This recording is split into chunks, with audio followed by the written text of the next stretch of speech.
కూర్చుని ఎగురుతున్నాడా. ఆడు ఎప్పుడైనా చెయ్యాలా సాపితే ఏడుపు వచ్చేది. అయ్యగారు, ప్రభువా నేను బలవంతుడైతే, నేను నడిచేవాడిని అయితే, నా బిడ్డ వికలాంగుడైనా నేను మోసేవాడిని, నేను తిప్పేవాడిని, నేనే నడవలేను, నేనే పరిగెత్తలే, ఏం చేసుకొనిండి. దారంట వెళ్ళినప్పుడు పేరెంట్స్ పిల్లల్ని మోసుకెళ్తారు, భుజాల మీదో వీపు మీదో ఎక్కడో మోసుకెళ్తుంటే అలా చూస్తూ ఉంటాను. ఆ బిడ్డలు ఎంత భాగ్యవంతులో కదా, వాళ్ళకి ఎత్తుకునే డాడీ ఉన్నాడా, వాళ్ళకి మోసే డాడీ ఉన్నాడా. అన్న మీకు పిల్లలు ఉన్నారన్నా, ఎత్తుకున్నారు ఎప్పుడన్నా? నాకు 2 బిడ్డలన్నా, 13 సంవత్సరం ఒకడికి 6 సంవత్సరం. ఈ రోజు దాకా ఎత్తుకుని అంత దూరం పోయలేదన్న. కన్న తండ్రి ఉన్నాడు కానీ కన్న తండ్రి భుజాల మీద ఎక్కి ఏనాడు నా బిడ్డలు తిరగలే. నా బిడ్డలు నాతో ఎలా ఆడుకున్నారో తెలుసా? పడుకో డాడీ అని నన్ను పడుకోబెట్టి వచ్చి నా ముఖం మీద గడ్డం మీద ఆడి ముఖం పాముకుని ఆడేసుకుని వెళ్ళిపోయినంత అల్ప సంతోషనండి. నా బిడ్డలు ఎంత మంచోడో చెప్తారు మీకు. ఈ రోజు దాకా డాడీ మమ్మల్ని ఎత్తుకుని తిప్పని ఒక్కసారి కూడా అడగలేదండి. ఎంత గొప్ప మనసు ఇచ్చాడండి నా బిడ్డలకి. నన్ను ఎప్పుడూ ఇబ్బంది పెట్టలే. కాకపోతే నా కోసం ప్రార్థన చేస్తున్నారు నా బిడ్డలు. మా డాడీ నడవాలా, మా డాడీ పరిగెత్తాలా. మా చిన్నడు అంటాడు, మా డాడీ కాళ్ళు లేడు కాళ్ళు అయిపోలేన్నాడు. నా బిడ్డలకు కూడా ఆశ ఉంది, నేను నడిస్తే చూడాలని, నేను పరిగెడితే చూడాలని. ఆడ ఆశ తీరతాదో లేదో నాకు తెలియదు. ప్రభువా నాలాంటి బ్రతుకు నా బిడ్డకొద్దు. ఎందుకంటే మా జీవితాలు మీరు చూసినంత ఈజీ కాదు. ఎవరో రావాలి, ఎవరో చెయ్యాలి, ఎవరో తీసుకెళ్ళాలి, ఎవరో మొయ్యాలి. నా బిడ్డని జీవితాంతకాలు ఎవరు మోస్తారు? ఆడు ఎవరి వైపు చేతులు చాపాలి. ఈ శాప బ్రతుకొద్దు నాయనా.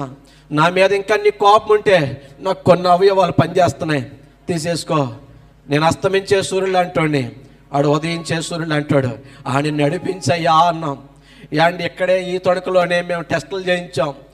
ఆడికి కాల్షియం, ఫాస్ఫేట్, పొటాషియం ఎలిమెంట్స్ అన్నీ తక్కువగా ఉన్నాయి, అందుకే నడవలేదు. ఆడి కాళ్ళు పట్టుకున్నాం, యేసయ్య కాళ్ళు పట్టుకున్నాం, ప్రార్థన చేశాం. నా దేవుని కృప ఈరోజు 2 బిడ్డలు నడుస్తున్నారు, నా 2 బిడ్డలు పరిగెడుతున్నారు, నా 2 బిడ్డలు గంతులేస్తున్నారు. నేను ముగిస్తున్నాను. యాండి కన్న బిడ్డలు ఎత్తుకుని కొంత దూరం నేను మొయ్యలేదు. కడుపులో బొడ్డు కింద లెఫ్ట్ సైడ్ ఇలియాక్ రీజన్ అంటాం, ఒక కిడ్నీ నేను కడుపులో పెట్టి తిరుగుతున్నాను. టిల్ నౌ ఇప్పటికీ ఒక కిడ్నీ కడుపులో ఉంది, అది తిరగబడి ఉంది. 10th క్లాస్లో వెన్నెముక్క పైనుంచి కింద కోసేస్తారు. నా చెవిలో ఒక ప్రాబ్లం ఉంది.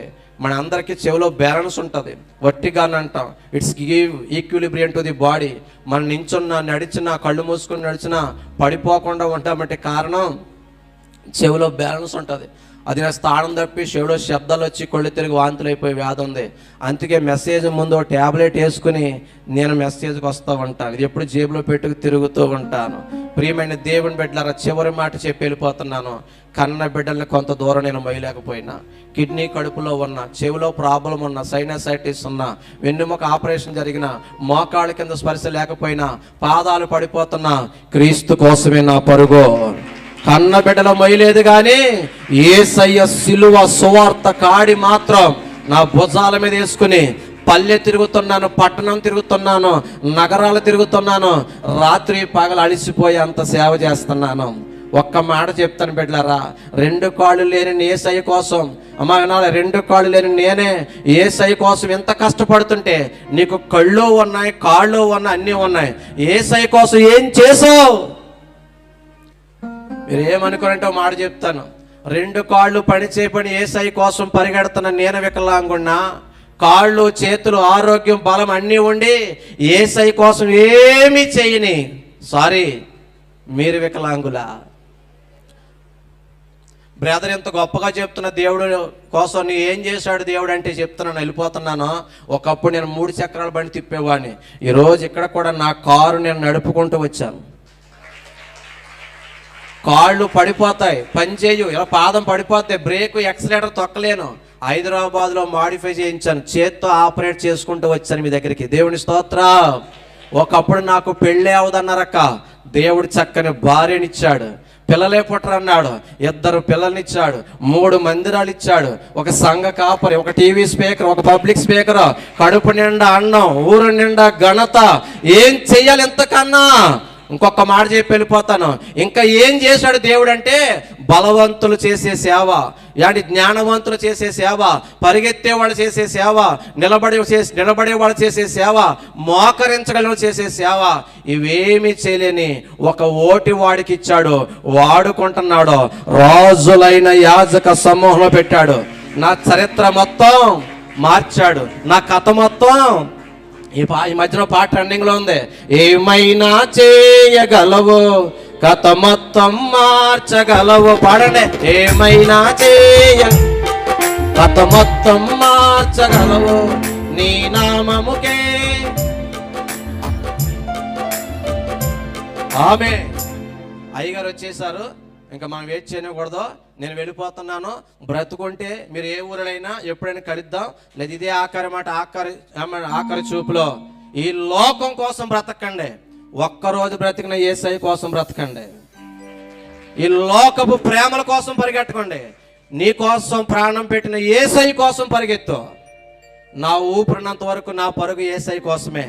మరి నీ పరుగు ఎవరి కోసమో, నీ బ్రతుకు ఎవరి కోసమో నువ్వు నిర్ణయించుకో. నా మినిస్ట్రీ పేరు అయితే నా జీవితం యేసయ్యకే అంకితమని పెట్టుకున్నాను. నా జీవితం బలిపీఠం మీద పెట్టేశాను. నా భార్య బిడ్డల జీవితం బలిపీఠం మీద పెట్టేశాను. ఇప్పుడు మేము చావైనా బ్రతుకైనా యేసయ్య కోసమే బ్రతుకుతాం. యేసయ్య కోసం అవసరమైతే చచ్చిపోతాం. యవనస్తులారా, చాలా మంది ఉన్నారు. ఇంకా ఈ లోకం కోసం కాదు కానీ దేవుడి కోసం బ్రతుకుదామా?